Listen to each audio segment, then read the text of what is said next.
Hi everyone, I'm Chhaya Nene. Welcome to the second day of the Indian Film Festival of Los Angeles, or IFFLA. Today we had one-on-one interviews where we sat down and talked with the writers, directors, and producers of all the films. You're going to hear inside tips, tricks, funny stories, things that'll stick with you, and why these films are super important to have. I'm very excited to share with you. Stay tuned. What drew you to the film? Why did you want to be a part or work on it? Our company works on a lot of independent and unusual films. We have some of the best documentaries of the world that we've acquired, and we are sort of like the alternative for the alternative. So a whole lot of independent films which do not have very easy outlets in India or at other places. Somehow we like those kind of films. I had a similar film like that 3 years ago called Suleimani Kida, which was in IFFLA. And we are drawn to these films because, according to us, these people, these filmmakers, have taken a humongous leap of faith. A lot of them don't have the money to make these films.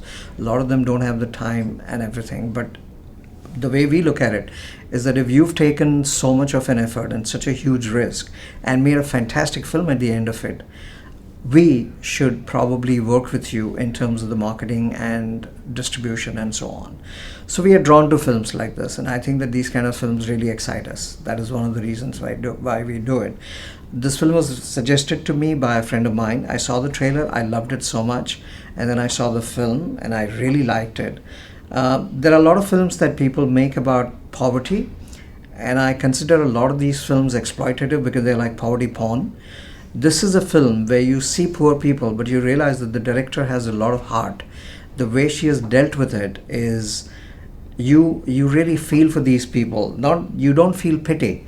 You don't feel any of those emotions. You just look at their lives and you wonder about the strength that keeps them going from one day to another. You've seen a lot of content through being a producer, showrunner, creator.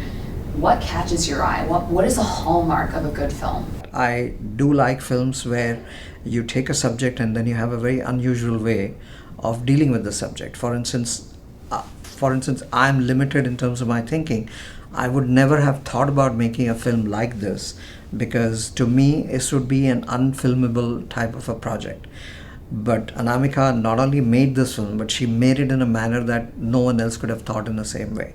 So I look at the execution capabilities. I look at how well the story is being told and how true you have remained to what you wanted to do instead of pretending to be another film when you're actually not that film.